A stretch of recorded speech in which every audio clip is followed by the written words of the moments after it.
Hello, everybody. I hope everybody's doing well today, that you had a good weekend and things are not getting too busy as we get closer to Thanksgiving and the holidays. At least those of you preparing for Thanksgiving or in the States anyway. And yes, I did get my hair cut. Um, those of you who've been around for a while know that I'm not exactly what I would call really attentive to my hair. I learned long time, well, I made the decision a long time ago that if I could get up and spend 15 minutes on my hair or sleep, I opted for sleep. Wash it, comb it, and that's about as far as it goes. Anyway, my hairdresser had some hiccups connected with the hurricane, so we just got back together. So yeah, it's I feel so much later. Anyway, moving right along. And those of you who haven't noticed that my hair got cut, you're probably like me, because I probably wouldn't have noticed it either. Okay, today I have a quote from an old, um, so to say, an old American author. He's actually dead, but from an American author who lived a long time ago. But I thought the quote was really pertinent to just about any time. You can't go back and change the beginning, but you can start where you are and change the ending. This is from C.S. Lewis. Let me do it again.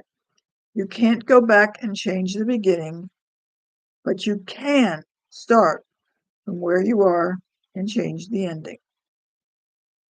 Now, I think we all know that we can't change history, except we keep doing things like going over something in our head saying, well, if only I had done this, and if I had done this, and if I had said this. And so even though we know that we can't change it, we still think in terms of what we could have done, right? I know I've done that on more than one occasion, more than 100 occasions, probably. What most people tend to not look at is the fact that if there's something you want to change, you can't change the past, but you can change the future. So if you've got a beginning that started last week, last month, whatever, and for some of you, this may apply to your reaction to the election results, because I know there are a lot of people that are still having a hard time coming to grips with that. So if you think in terms of using this as an example, they want to change things, but they can't.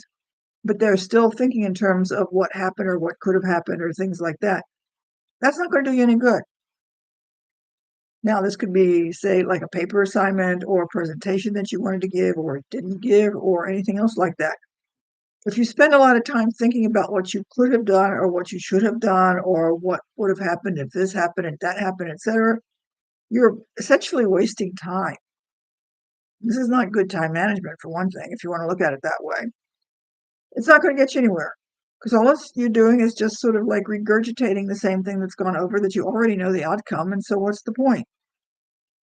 Think in terms of where you are now and what you would like to have changed. So maybe you made a presentation and you didn't do really well and you want the next presentation to be better.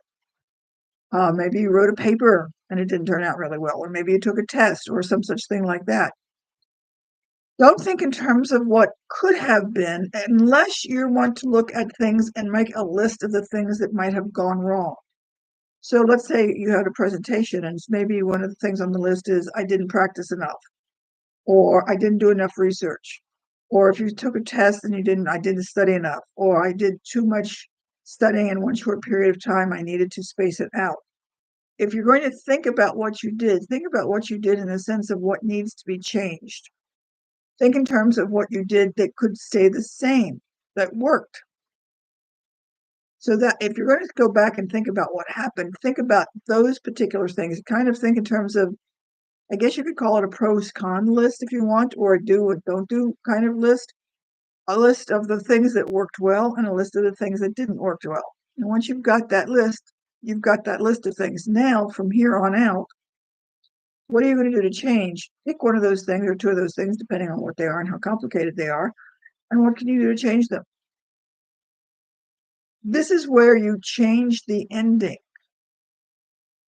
Instead of thinking in terms of how you're going to go back and redo whatever it was that didn't work out. So if a lot of you say, well, I didn't do well in high school and I'm older now and I've been out of school for a long time and I've got children, I've got a job and all this sort of stuff, and I'm not sure I'm going to do well in school. Okay, that's past. You're a totally different person now. You got different skills, different abilities. You picked up a lot of abilities that you got out of high school. The other part to it is which most of you don't tend to remember, is now for whatever reason you want to be in school. And there's a big difference with that. Probably when you were in high school and didn't want to do well, you didn't want to do well.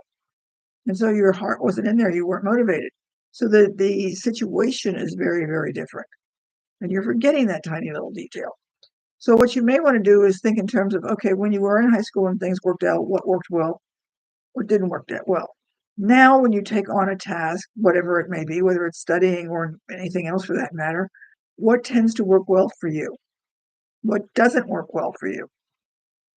Do you, for example, need to do a little research on something and then talk out your ideas with somebody else? Or are you somebody who just needs to go in and do research, take notes, and work on it in your own? How do your tendencies tend to work out so that you get the best result when you ever get the result that you tend to like? And then start thinking about how you're going to change and modify those particular behaviors so that the next time you do take the test or give the presentation, you tend to do better. So think in terms of what is it that I can start doing now that's going to be better? We're coming up to the end of the year, and which then brings into New Year's resolutions.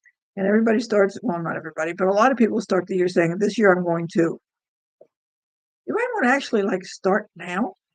Think about what it is you want to do. Really think about it. Don't get hooked up into that New Year's resolution because it's, something you did at, 12:30 a.m. on the 1st of January. What would you like to change? What could you change?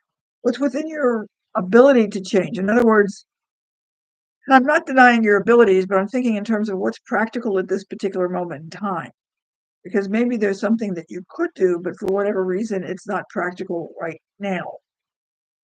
So think in terms of those small steps that you could do, that you could begin to make those changes so that you can see the progression. Now, because if you start to do a few little things now, that will build up momentum that you can build and develop a stronger New Year's resolution because you've got a better idea of what you can accomplish. So let's just say classic New Year's resolution, I'm going to lose 5 pounds, 10 pounds, whatever. If you start recognizing now, yes, I know it's the holidays and this is a hard time to, with food and everything else like that. But this is also a good circumstance for you to start thinking in terms of, okay, given all those temptations from a food standpoint, what is it that I can do so that you can start to develop a habit so that you don't make the eating as bad as it could be.